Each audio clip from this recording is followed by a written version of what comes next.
La ciencia de la muerte. Cuando se espera el nacimiento de un niño, los padres se preparan para su llegada meses por adelantado. Usualmente con la más grande alegría, algunas veces la familia entera, especialmente la parte femenina de ella, ayuda a preparar las creaciones más maravillosas para la comodidad del diminuto extraño que todavía no ha hecho su aparición. Por unos pocos años, esta pequeña vida es protegida, si es lo suficientemente afortunada como para ser atraída a padres que han sido bendecidos con los bienes de este mundo. Pero el mayor número de nacimientos es entre las clases más pobres, que no pueden suministrar al niño las necesidades materiales para su bienestar. Si bien sus padres pueden darle la bienvenida y amarle con todo sus vidas, están más o menos llenas de adversidades y penas, y el niño crece hasta el estado adulto en medio de penas y sufrimientos. No obstante, con todo este sufrimiento que a menudo convierte la vida de un hombre en una carga, se aferra a la vida tenazmente y el pensamiento de la muerte le llena de horror. La que escribe visitó a algunos de los inválidos, desamparados, incurables y ancianos de uno de los grandes hospitales del condado. Halló que un cierto número de ellos tenía temor a la muerte. Algunos leían repentinamente sus Biblias, pero el miedo a la muerte no podía quitárselas. Encontramos ancianos débiles y vacilantes, rodeados de nietos cuyas maneras petulantes y más modernas a menudo suscitan la crítica de los olvidados y solitarios abuelos. A estos últimos con frecuencia se les hace ver que ya están para irse de este mundo y que incomodan, y sin embargo, cuando para alguno de ellos llega el tiempo de emprender el viaje hacia el gran más allá, habitualmente recibe este tiempo con temor y pesar.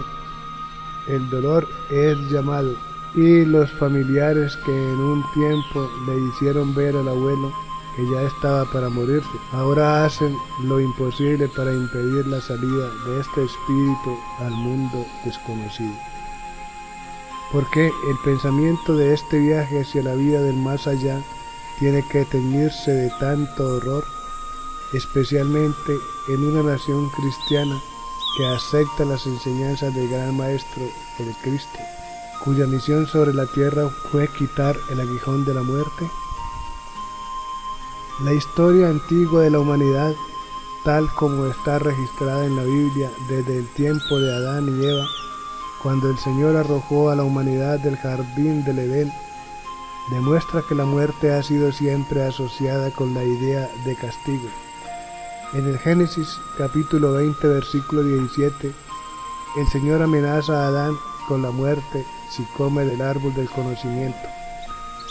A través de la historia de los antiguos israelitas encontramos que su Señor Jehová constantemente les amenazaba con el castigo de muerte por sus pecados. Este temor fue implantado en las mentes de estas primeras razas, cuyas mentes infantiles todavía no eran capaces de razonar y que únicamente podían comprender a través del miedo. Ellos no podían concebir que Dios fuese un Dios de amor y respondían únicamente a un Dios iracundo que podía arrojarles en desconocidas tinieblas por sus pecados. Los pueblos antiguos eran muy supersticiosos y usaban gran cantidad de ritos para librarse de los poderes de las tinieblas. El miedo a la muerte creó en ellos un deseo de conservar sus cuerpos, de lo cual resultaron las varias clases de embalsamamiento. Entre los antiguos egipcios, el embalsamamiento llegó a ser un arte.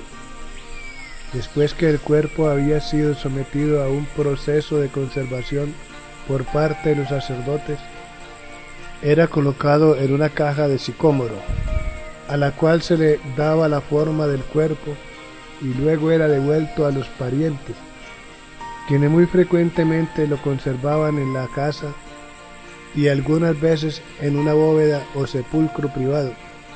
Algunas de estas momias pueden encontrarse en nuestros museos. Las ideas acerca de la muerte han sufrido varias alteraciones de acuerdo con la evolución del hombre, pero el profundo misterio de la vida después de la muerte no fue explicado sino hasta la venida de Cristo, quien mediante su muerte en la cruz trajo al hombre la esperanza de la salvación. En San Juan capítulo 50, versículo 24 leemos, comillas, de cierto os digo, el que oye mi palabra y crea al que me ha enviado, tiene vida eterna, y no vendrá a condenación, mas pasó de muerte a vida. El apóstol Pablo afirma en la segunda epístola de Timoteo, capítulo 1, versículos 9 y 10, que Dios nos salvó y llamó con vocación santa, mas según el intento suyo y gracia, la cual nos es dada en Cristo Jesús antes de los tiempos de los siglos, mas ahora es manifestada por la aparición de nuestro Salvador Jesucristo, el cual quitó la muerte y sacó a la luz la vida y la inmortalidad por el Evangelio. ¿Cómo ha recibido el mundo la oportunidad del supremo sacrificio de Cristo para llevar él mismo la esperanza de la inmortalidad?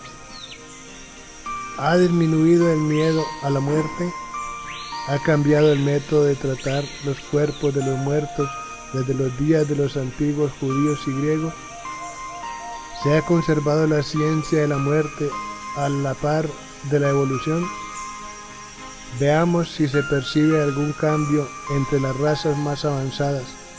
Los trajes de luto están lentamente desapareciendo, el método de embalsamamiento ha sido cambiado, las vísceras y el cerebro ya no se sacan como en los tiempos antiguos, sino que se inyecta un líquido en las principales arterias que protege temporalmente al cuerpo de la putrefacción. Pero el miedo a la muerte y el gran lloro todavía prevalece. Se gastan sumas fabulosas en costosos funerales y ofrendas florales. Estas extravagancias han sido llevadas a grandes extremos y han llegado a convertirse en una costumbre que con frecuencia es muy costosa para los parientes que pueden estar restringidos en cuanto a los bienes de este mundo. Los familiares deben pagar por el terreno de la sepultura, al sepulturero hay que pagarle porque cabe la tumba, y al empresario de las pompas fúnebres por su ataúd, traje de ceremonia y carruajes para llevar los familiares al funeral, como si la pérdida de sus seres queridos fuera poco.